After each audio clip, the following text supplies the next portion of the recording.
This is Classical Ideas with Greg Soden.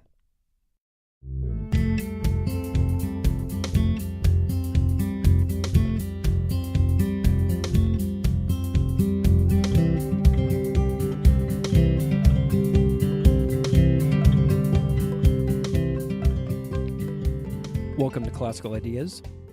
This is Greg Soden. The history of Islam in the United States is much more interesting than many people can imagine.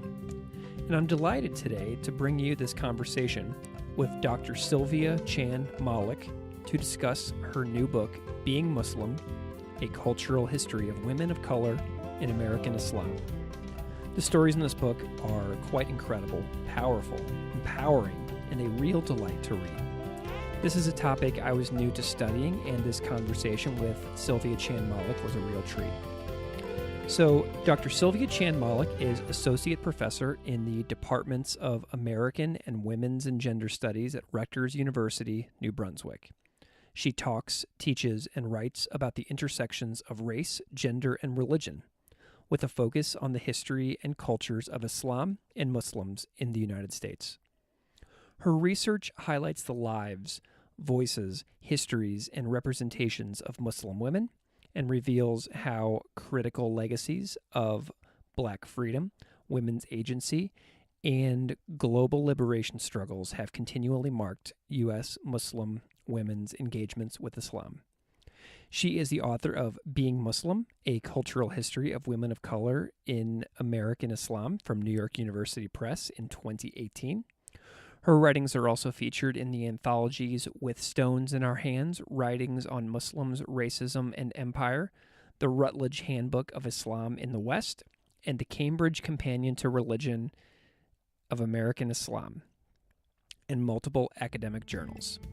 At Rutgers, she teaches courses on race and ethnicity in the United States, Islam in and America, social justice movements, feminist methodologies, multi-ethnic literature and culture in the U.S., and contemporary U.S. history. Our conversation today focuses deeply on the research of being Muslim, but we had a great time and left many possible topics untouched. I imagine that Dr. Chan-Malik will be back on the show at some point. Thank you to New York University Press for making this episode possible. So without further delay, here is my conversation with Dr. Sylvia Chan-Malik from Rutgers University.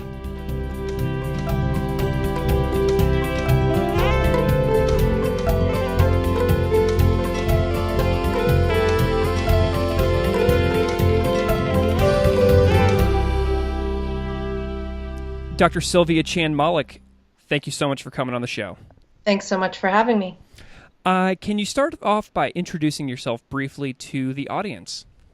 Sure. So my name, as you just said, is Sylvia Chan-Malik.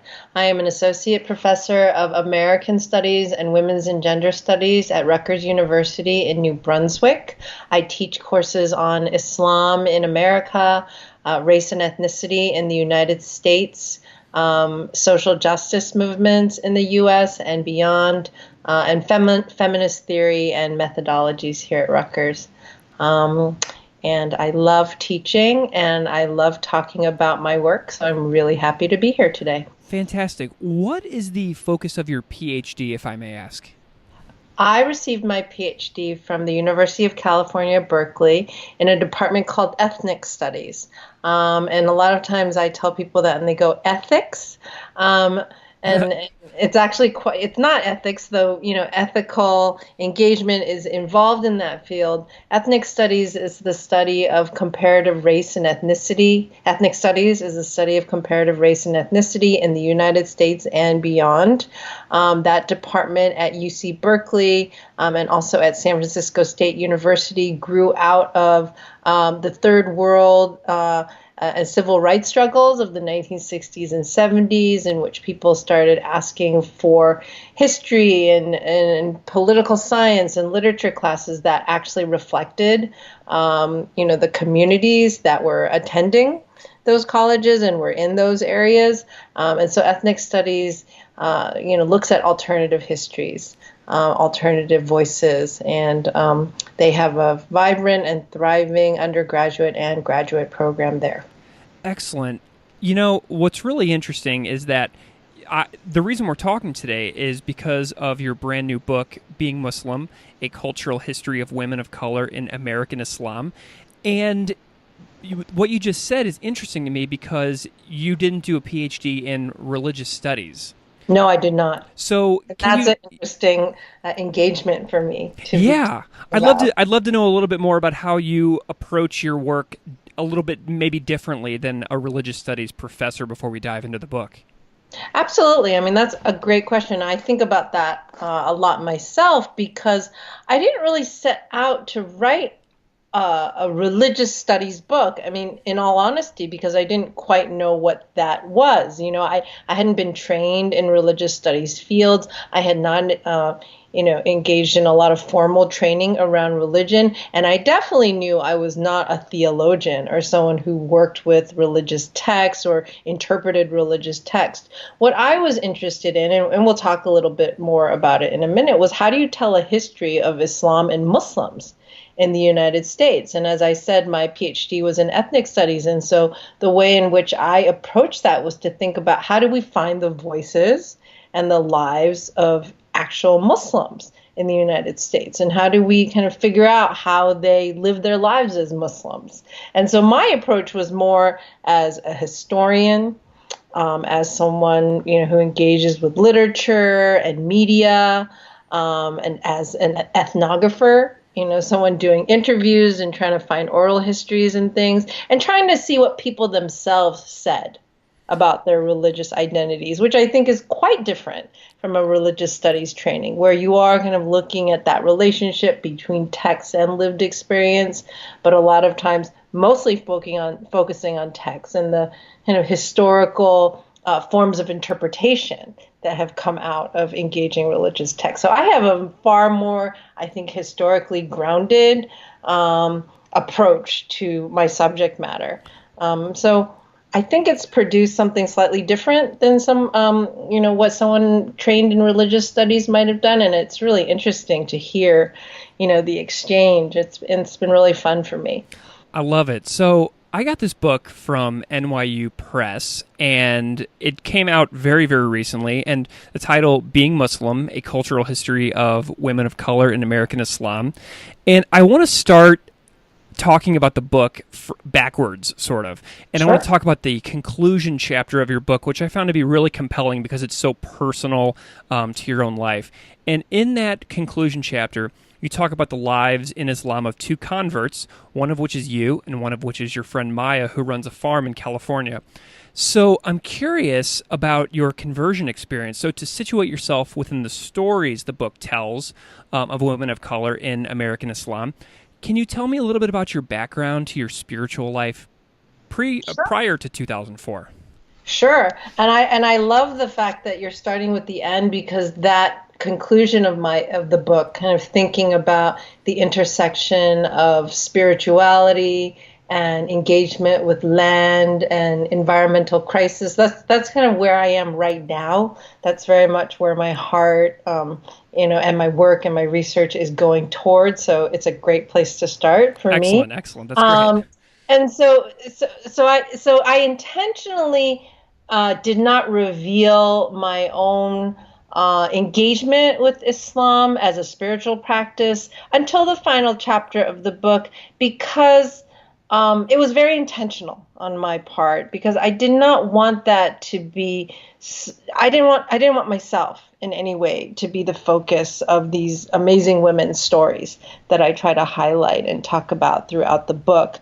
I reserved it for the epilogue because at the same time that I didn't want to be a focal point of the book, I also didn't think it was an insignificant point to reveal about my subjectivity. I don't think there's any such thing as neutral scholarship or neutral research. I think we're all grounded in our own subjectivities, our own lives, our own family backgrounds, all those things. So when I decided to include that information at the end, it was a kind of nod to saying that not only have I engaged these women, I've actually also perhaps not had the same sensations and feelings and experiences that they have, but I've had a glimpse, sort of like, what an anthropologist might call, a deep ethnography, right? My lived experiences have touched upon those of the women I think about and write about in the book. In regards to my own spiritual background, it's interesting. I grew up in an immigrant Chinese household in the Bay Area, very diverse, very, in many ways, I guess you would say, left-leaning, progressive community in California, very large East Asian population. I grew up with lots of Chinese Americans who were mostly culturally Buddhist, but not really practicing that much. And from a very young age, I had a very strong attraction and just fascination with religion. I was fascinated with my friends who were Catholic, who had, First Communions. I always wished I could do that. And my parents were, just not really into that. They were like, oh, you go to school, we have Chinese New Year, we do these things. But I could never it always fascinated me, kind of the ritual and the circumstance, of all of my friends who went to church and did these things. As I got older, I kind of participated, at one point. I almost was baptized in the Christian church. I had, many close friends who were Jewish in college and got very interested in that. But for some reason, and again, we can talk about it when we talk about how the research from the book came from, when I started doing research into Islam and Muslims in the United States, and this was in the direct aftermath of 9/11 when I started doing this work, for some reason, the teachings and just the simplicity of Islam as a religion made sense to me. Certain kind of things that I had been drawn to and attracted to in lots of other faiths. But, kind of you drift away, they hold your interest, you move away from them. Something about the simplicity of Islam held me. And so I stuck with it as a scholar, and kind of kept thinking and engaging the text. And I very much think about my life, my lived experience, and my research and everything sort of being a very serendipitous trajectory where everything converged and came together in certain ways. And I should mention also, in the course of doing my research, I met my, now husband, and we've been together, for 17 years now. Yeah. And he's, from a Muslim family, from a Muslim background. And so it was, I kind of had to respond to the ways in which my life was, kind of teaching me how to be. So it all comes together, I think, in my work and, what I try to do with this book and what I hope it will do in the world. How would you say your life is the most different post-conversion as opposed to your life pre-conversion? I was thinking about that question, and it's difficult to answer because in a lot of ways, I would say I have no idea. Because, I feel like so much of who I am, the core of who I am is essentially the same. I care about the same types of things. I do the type of work I do. I'm drawn to religious faith and the divine and understanding, all of these concepts because of my deep desire for justice and equality and, an interest in what love really is. And that was what I was drawn to in Islam as well, these concepts. But I guess if I were to say a difference is because, as I said, both my research and my own personal engagement with Islam took place after 9/11, it was this very deep awareness of the ways in which Islam and Muslims were so incredibly misrepresented and demonized and misunderstood in most cultural and political discourses, Mm-hmm. and then kind of understanding that what I'm learning about this religion and how I'm engaging it is so utterly different from how it's being perceived and talked about Yeah. And by you know, so many people. as I was reading the book, I wrote misrepresented in the media or in the world in the margins of the book so many times. Right, right, and absolutely. So I think one thing that's changed, and I guess there's more things. Like I've changed my diet a little. I don't eat pork. Those are kind of very basic things. But and and I don't know if you have images of people accompanying your podcast, but I'm a Chinese American woman. I'm born and raised in the United States. I don't cover my hair. I am not someone that you would recognize as a Muslim Mm-hmm. walking down the street. And I'm, for the most part, don't have to deal with a lot of the negativity that my friends, my relatives, people I care about a lot have to deal with because of that. I'm, relatively privileged in that way.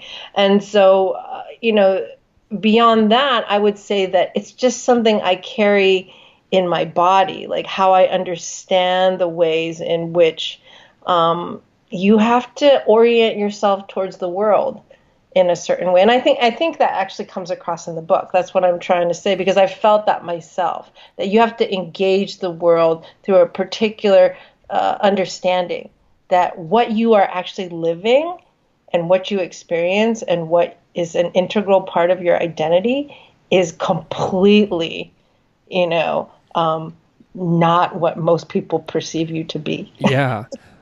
So there are so many amazing stories that you are telling in the book, and so many profiles of women whose stories are very overlooked. Like, a lot of these are brand new stories to me, and I'm 35 years old. So the book's subtitle is interesting to me: A Cultural History of Women of Color in American Islam. So as a woman, an academic, and a convert to Islam, what were some of your guiding motivations for seeking to tell the stories of the four American Muslim ladies, the Nation of Islam seekers in the Cold War, Betty Shabazz, Dakota Staton, the women in the 1979 Iran Revolution, post 9/11 America? Like, what was your guiding motivation for telling these stories? That's another great question.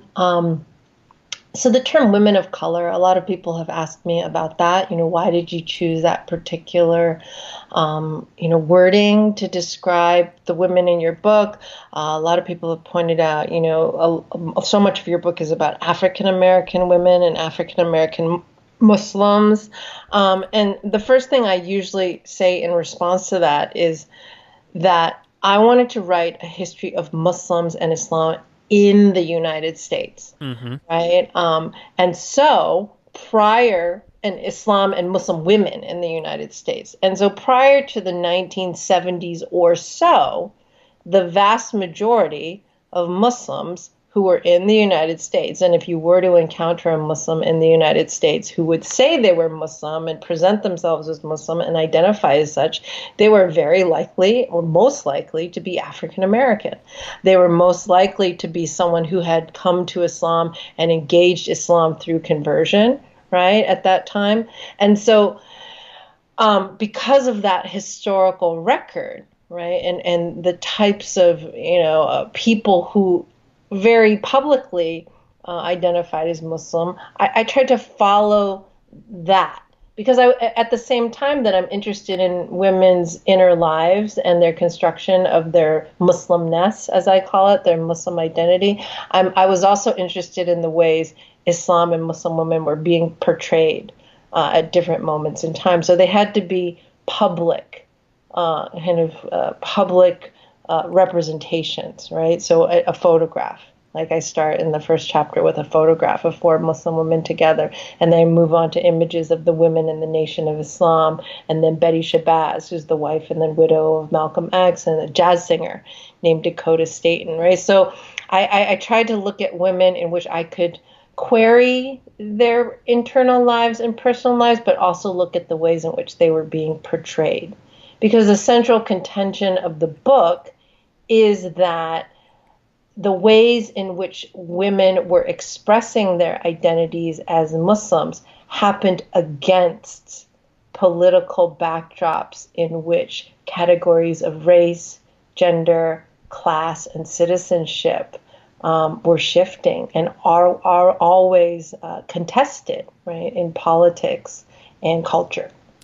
Excellent. So I want you to kind of like try to think back to the very, very beginning of this process when you were thinking about these ideas before you'd ever written a word of the book or found a single piece of research in any archive.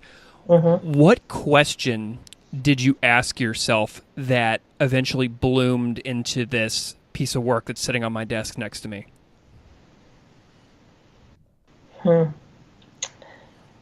I started graduate school, as I said, 2 weeks before the events of 9/11. And I went into graduate school with absolutely no idea that I was going to write a book about Muslims, that I was going to do research on Islam in the United States. I had no idea of what my life and my research or anything would become.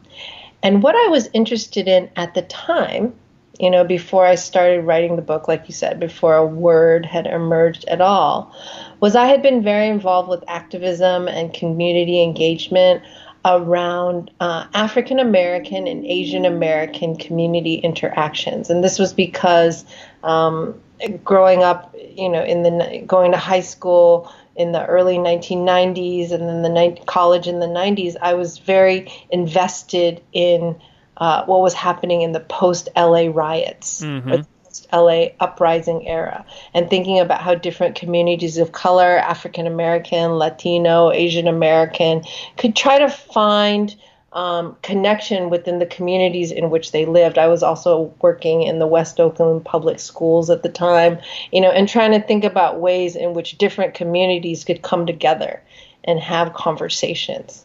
And so my question at that time was, how do we bridge, these misunderstandings and these types of antagonisms between different communities that are living side by side? Black and Korean communities, Black and Latino communities, different communities. That was what I went into wanting to do, trying to work in the community and do advocacy and think about those questions. So that really animated the book, because what happened was after 9/11, as someone who had always done activism and organizing and advocacy, myself and many of my peers jumped into high gear around sort of organizing, consciousness raising and peace walks and things like that around the Muslim community in the Bay Area, because they were immediately kind of subjected to all sorts of attacks at that time that were happening. People were scared. People were reacting.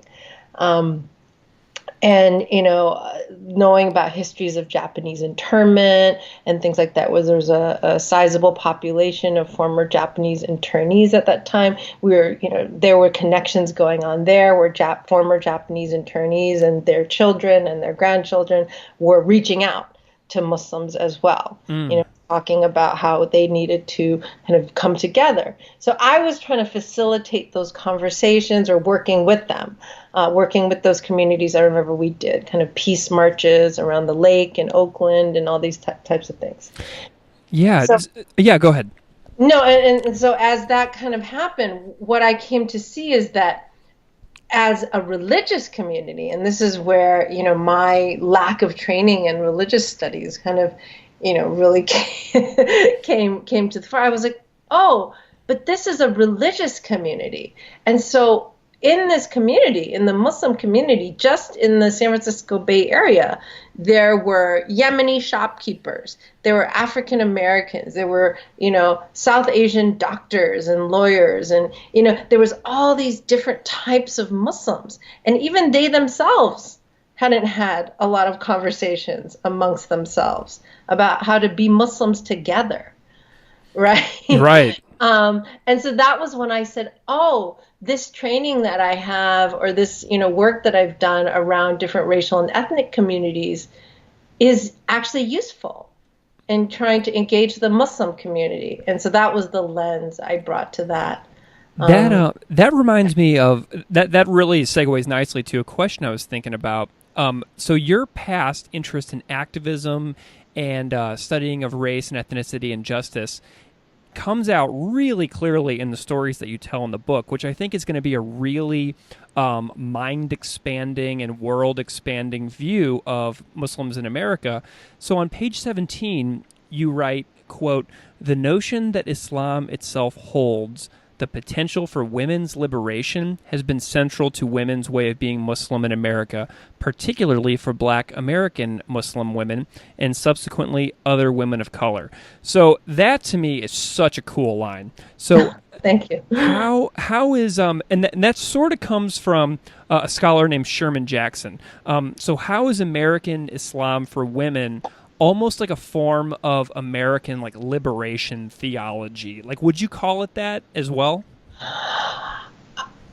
In a way, yeah. I mean, it definitely has to do with the notion of liberation, from a moment in history that even precedes, when that term emerges, like in the 1960s, right? So absolutely, I do think that Islam in the United States is always linked to histories of struggle and the desire for liberation, and in a particular register for women, Black women. So yes, I would agree with that. And there's a reason for that, right? Yeah. And so the way I talk about it in the book, or the way Islam appears in African American communities in the early 20th century is in the midst of this moment of the emergence of Black nationalism and Pan-Africanism, right? Within, in many cases, a newly enfranchised Black population in the United States, right? And so quick, I always feel like it's really important to include the fact that anywhere from 1/5 to 1/3 of enslaved Africans to the United States and the Americas more broadly were Muslim. Oh, wow. I didn't know that. Yeah, it's absolutely been kind of tracked, and there's more and more scholarship coming out on that the vast majority many of the enslaved peoples that were brought here came from a region of West Africa, which is now Senegal and the Gambia, right? And these were and continue to be predominantly Muslim countries. So historians have estimated, like I said, that anywhere from 1/5 to 1/3 of the enslaved peoples brought here were Muslim. And in many cases, they continued to try to practice Islam, right, to do their daily prayers, to fast during Ramadan, to abstain from eating pork, or, to have a certain type of diet when they were here. But due to, the violence and horrors of slavery, of forced conversion, these types of things, many were unable to do so. And of course, unable to build houses of worship or have kind of institutional structures in which they could be Muslim. Right. So by the end of the 19th century or so, most of these formal practices of Islam had been, for the most part, wiped out or stifled, right, amongst the Black population. And lived on in particular ways, though. I mean, you have descendants of formerly enslaved peoples, for example, at Sapelo Island in Georgia. There's a whole population there that are the descendants of an enslaved man named Bilali, who was his life is documented in the history books. And he was someone who could read Quran, he could read Arabic, and he had, I believe, 17 children, and his descendants still live on that island. And many of them said, oh, we don't practice Islam per se, but in our family, we have never put pork fat in the food. We always use turkey grease or something instead. Or we always washed our hands a certain way before we ate dinner. Or, we always pray in this direction. You know what I mean? So, yeah. there are these cultural practices that still live on. Excellent. Right? And Yeah. what's so cool about that too is say you come from that family and you start doing a little bit of research as you get older and you realize that, oh, this is why we're doing all of it. And Exactly. then you would be drawn back to the practices of more formal study and practice of Islam as well. Right, right. And so I mean, I say that all as a preface to talk about the ways in which Islam already existed in the US as a type of presence. Like, even if it wasn't a formal religious practice, it lived on in these embodied ways, in these cultural expressions amongst, a great number of people formerly enslaved and then later enfranchised African Americans. So in the early 20th century, the way in which Islam emerges is that after the Great Migration North, right, in which after the passage of the 13th Amendment, so many formerly enslaved peoples from the South, all over the start going north.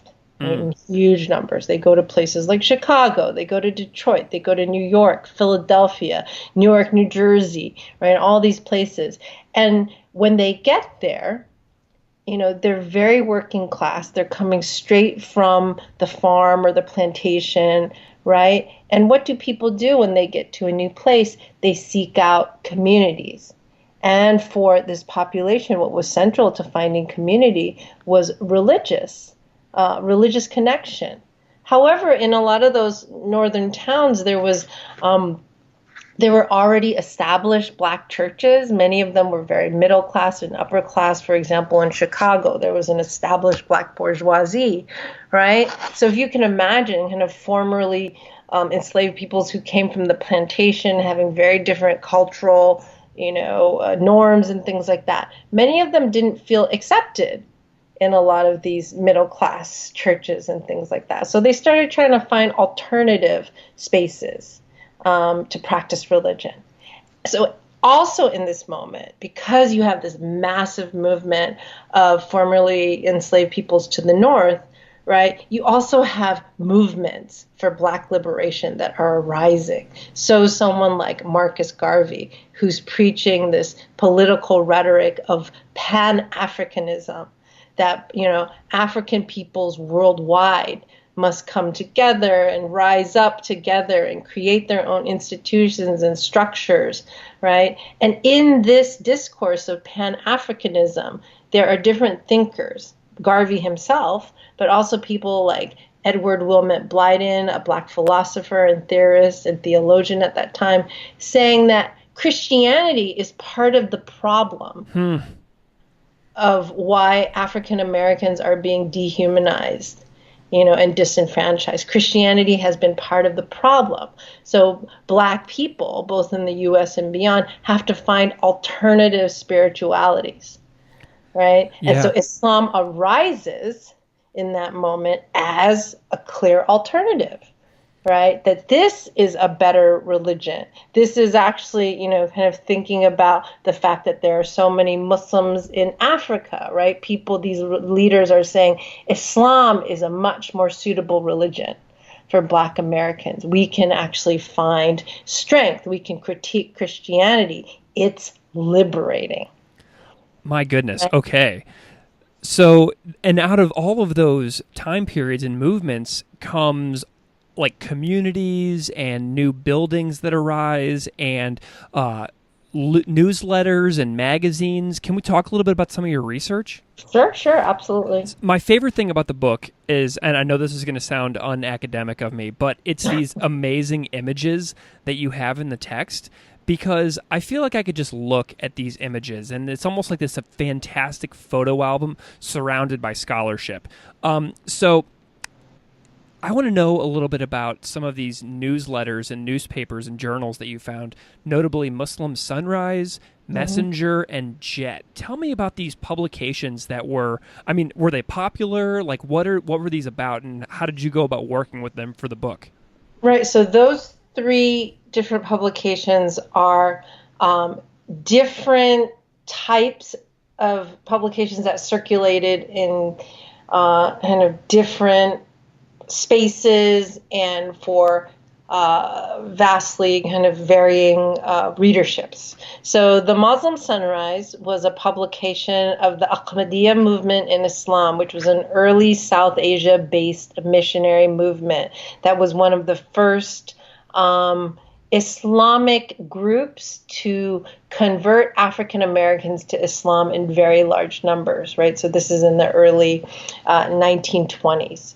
And so they were a very, like I said, they were a missionary-based group. So they were very actively proselytizing, at first in all communities, right? But immediately their central missionary, Mufti Muhammad Sadiq, realized that Islam's message of egalitarian kind of racial brotherhood and sisterhood, and that everyone was equal in the eyes of God, it was very appealing to Black Americans. And he actually went, Mufti Muhammad Sadiq actually went to Garveyite meetings, meetings in which political orators and things were espousing Black nationalism and Pan-Africanism. And so Mufti Muhammad Sadiq, who was the first missionary of the Ahmadiyya movement in Islam, decided, very early on that he needed to have copious amounts of literature to share with potential converts, right? So immediately upon coming to the United States, he started this newsletter called the Muslim Sunrise. And it was supposed to be a bi-monthly newsletter, I think one issue every 2 months, in which he sort of put in some basic teachings about Islam. But there were also a lot of other, and he would have news items about Muslims around the world and things that were happening, but also these really interesting tracks about how, Islam was the solution to the race problem in the United States and things like that, and kind of talking about what he saw as, faults in Christianity, right? Yeah. So all these things were in this newsletter that he circulated. But there was also things like conversion rolls. Everyone who converted had their name listed in the Muslim Sunrise. And so that newsletter, I don't know actually what the publication count was, but it is available now largely because the organization, the Ahmadiyya movement in Islam, which still exists and has a very strong presence in the United States, has archived all of the issues, and they are available online back to the very first issue that came out, I believe, in 1922. Amazing. So, yeah, so you can look online and find them yourself and look at a lot of the original issues yourself. Nice. For that one. So, part of being an academic is the thrill of research and finding something that has been underexamined or overlooked in history. What were some of the happiest discoveries that you made while you were researching? Like, what got you jumping for joy, like out of your chair, because you found something that was really fantastic and incredible for this book? I absolutely loved doing the research for my first chapter, in which I look at this photograph that was in the Muslim Sunrise of these 4 African American women, and they're just, they just have their names. They have names like Florence Watts, or names that are not incredibly, I guess I mean they are special. Everybody's name is special, but they're fairly, like if you Google Florence Watts or something like that, you're not going to find a lot, right? Yeah. The working class women. There are these 4 women that I find, and this picture has kind of circulated, not a lot, but somewhat amongst scholars of American Islam or scholars of U.S. history at that time, as just sort of an example of Muslims existing. And so as I kind of dug deeper, I realized that I was able to track one of those women, and Florence Watts' sister Zainab, she's called in that photo. After she converts, she takes the name Zainab. I was actually able to track her going through census records and finding work records and actually finding her address. Incredible. Finding where she worked. So I was able to find, she was the only one of those 4 women that I was able to find. And so kind of from doing that, I actually figured out like, oh, she lived 2 blocks from where that first mosque was on the south side of Chicago. I actually went there to that neighborhood and kind of saw how close that address was to where the mosque was. And I was able from that to piece together her life, which was so exciting because, to try to find the life or try to find the story of a working class African American woman who converts to Islam in 1922 is not easy. It's astonishing. So when I was able to actually track her and then try to pull all the pieces together, I had a big map on my wall where I had she walked from here to here, and this is where the store was, and this is where this was. I was ecstatic. It was really fun to do that, and just really thrilling to see the ways in which this was a real person and she really lived, and these were the places she walked. Did you find the mosque or the building where that photograph was taken by any chance? The mosque is still there. Okay. The mosque is still there. Al Sadiq Mosque on the south side or in the Bronzeville district of Chicago. It's been completely rebuilt, right? I mean, because it's a very old building, but it's still there on that corner right there on Wabash Avenue in Chicago. And I found that you wrote an article, a short article from a website called, what is it, Sapelo? Sapelo. It's named after that island in Georgia that I mentioned. Oh, okay. Bilali Muhammad lived, and his descendants still live. And you have an article with this picture on that website so that people can find it as well, because it's so worth looking at. I mean, it's mesmerizing. I could just look at it for a long time. Yeah, and people actually say that about that picture, and it's really interesting just because you start to think, what are they wearing? Exactly. They're wearing their church clothes and hats, but then they have these sheets draped over them, and it's very fascinating to think, why did they do that? How did they come to think Muslim women look like that? What was their intention? And so those were the types of questions I started off asking when I saw the picture myself. Another story that really drew me in was the incredible story of the Iranian Revolution and women in Iran, and that story seems kind of overlooked these days. Why does the rise of the Ayatollah Khomeini matter in the story of the veil in Islam, which is such a topic that is so heavily discussed today? I think that moment in March 1979, or just the engagements with the U.S. And Iran in 1979, are so critical to understanding where we are right now and how we talk about Islam and Muslims. And so while most Americans, I mean, the time passes so quickly. So every year I have more and more students in my class that have never heard of these things, and that's okay.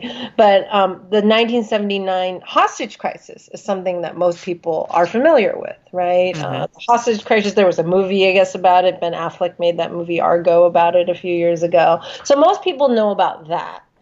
But 9 months prior to that, there was a women's revolution in Iran. And what happened was the Ayatollah Khomeini, who had come to power in Iran largely with the support of young, in large part liberal and secular Iranians, right? He had come to power with their support because they were rebelling against the regime of the Shah Reza Pahlavi, who had been, for the most part, installed by the U.S. government in the 1950s as a proxy or as a presence to advance certain types of values in oil politics in the region, right? So again, that's another sort of thing that people might go, whoa, really? The Ayatollah was actually brought into power by young, liberal, and in a large part secular Iranians, right, who wanted an end to this regime of this monarch,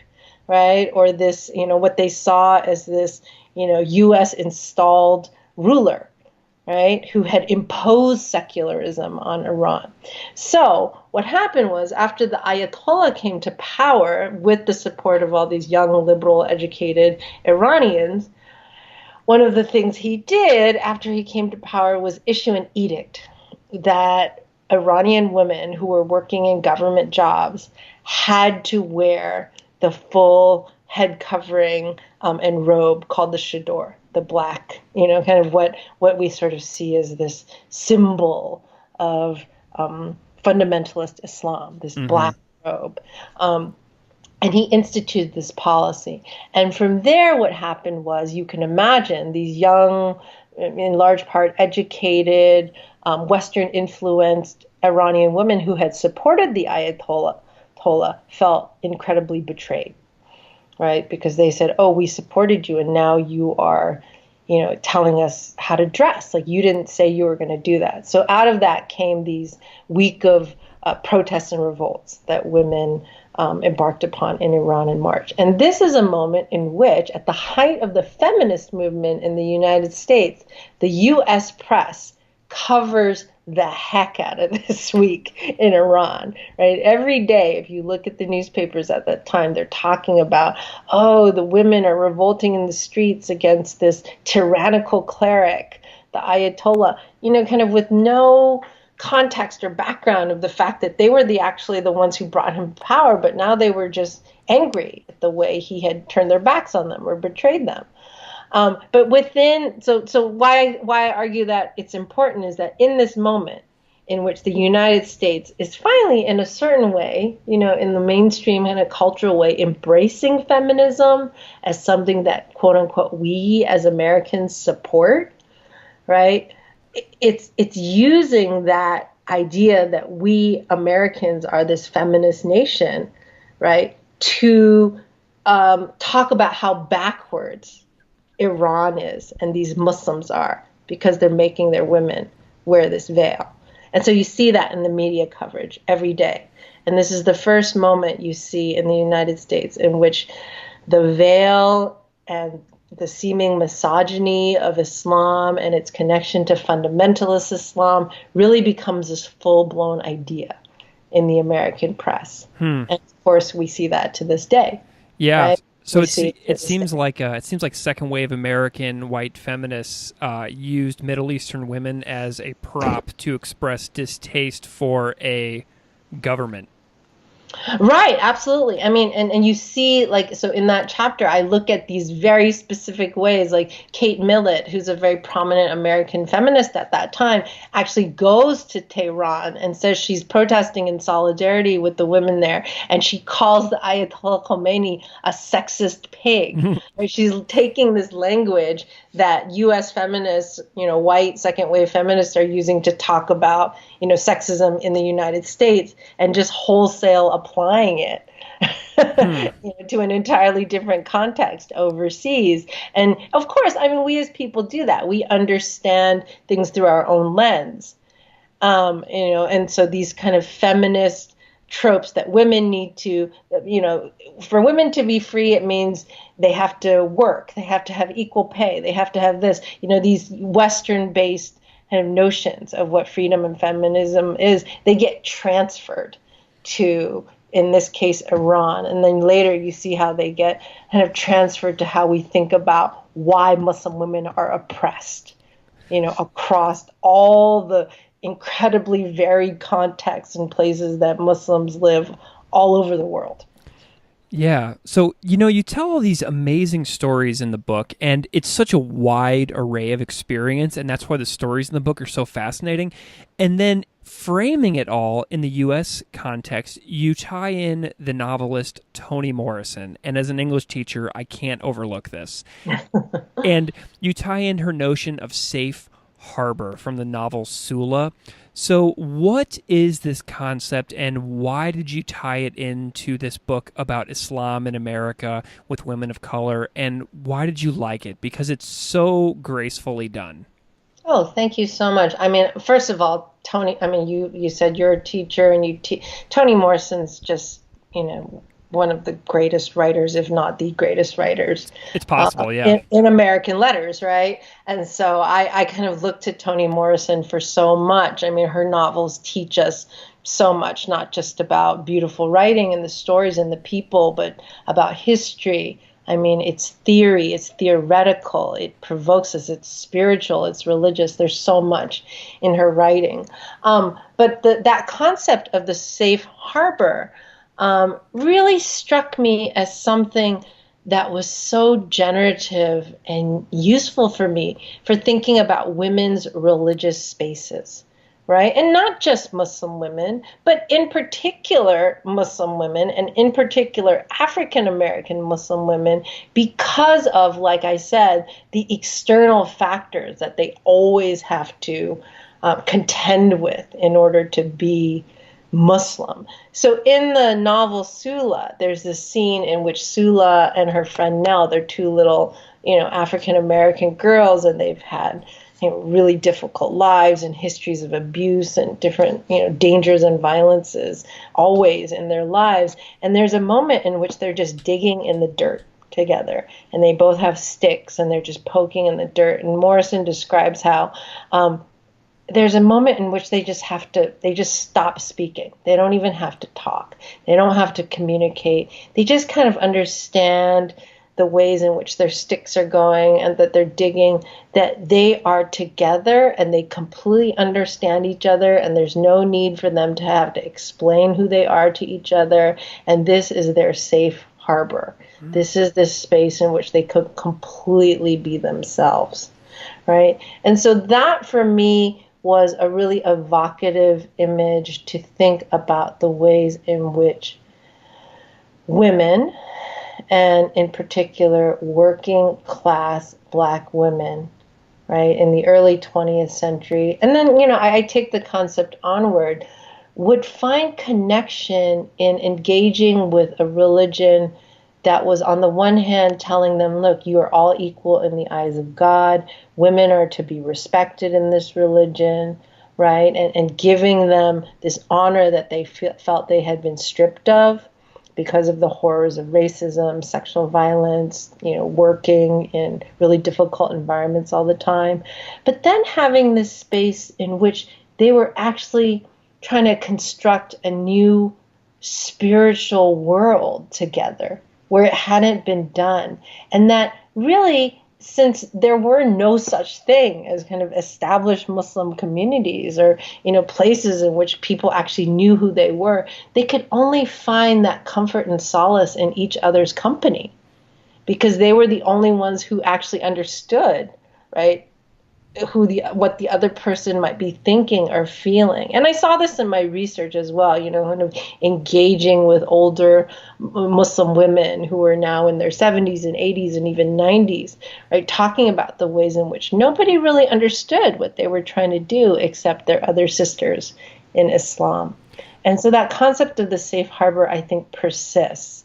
This, you see it online with Muslim women, creating Facebook groups, or there's this, a mosque now in Los Angeles, the Women's Mosque, in which it's a women's only mosque, or, just creating these spaces in which women, Muslim women of different racial and ethnic backgrounds, generations, etc., can just be themselves. Mm-hmm. And I get that sense of safe harbor as well, tying back to the very beginning of this conversation when we talked about you and Maya at the farm, Soulflower Farm. Mm-hmm. I kind of feel like that almost might be a safe harbor for her and for you whenever you're able to visit.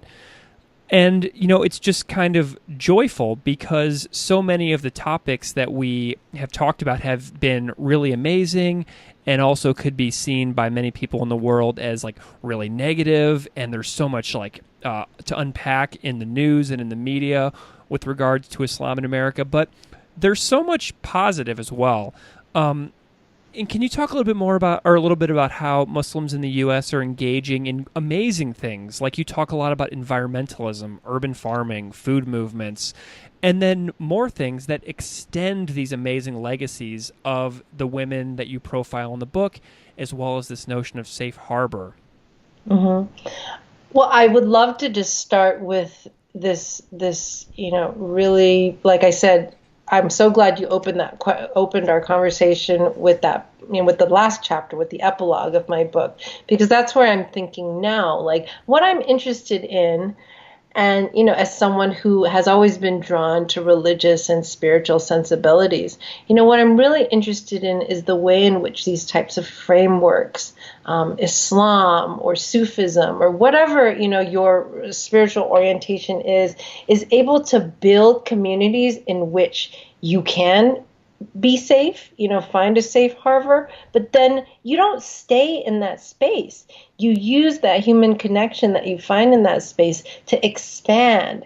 And that's what I feel like a place like Soulflower Farm, Maya Blow's farm in the Bay Area is. Like, she came to this as a person of faith and started this farm. And there are numerous other Muslim women and Muslims in general and people of faith who are starting these types of spaces, farming cooperatives, urban gardens, things like that, because there is something so inherently spiritual about connecting with the earth and then doing things like growing food and creating, spaces in which people can come and gather and watch things grow, right? And so I feel as if Muslims and, like I said, other faith-based communities are really engaged in doing this. My sense on the ground, doing research for my next project, is that it is on everybody's mind, within the Muslim community, and I think,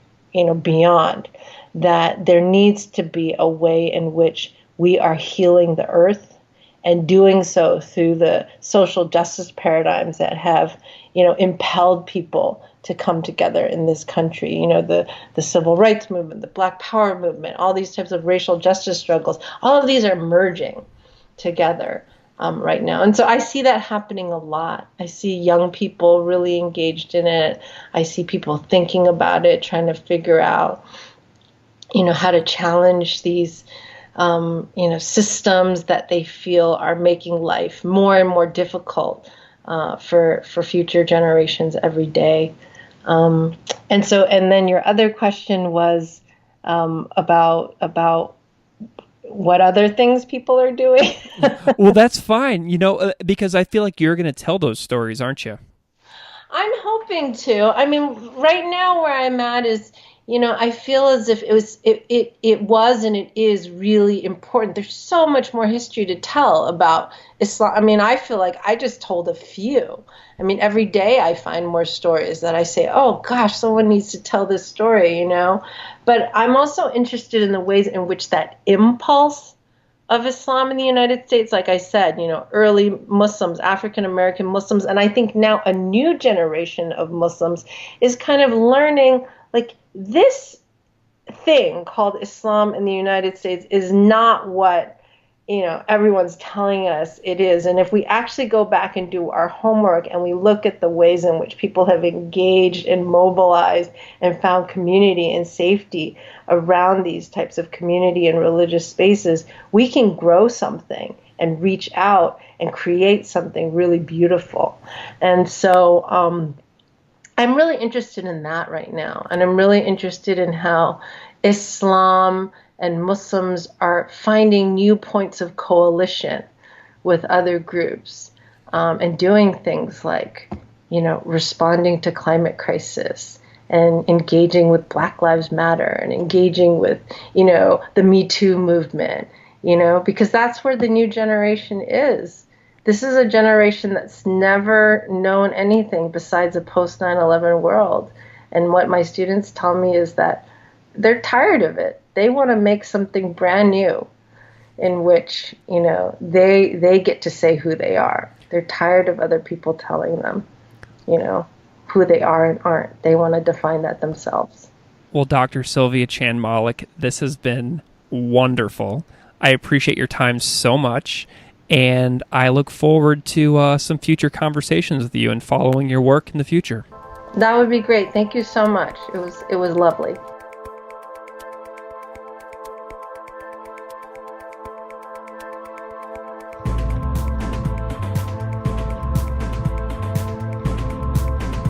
Classical Ideas is produced by me, Greg Soden. Music on Classical Ideas is composed and performed by Derek Strybing. You can find his music at www.wearewarmmusic.com. If you like this show, please rate it on iTunes, Stitcher, or wherever you get your podcasts. You can email me at classicalideas@outlook.com or find me on Patreon at patreon.com/classicalideaspodcast. Thanks so much for listening.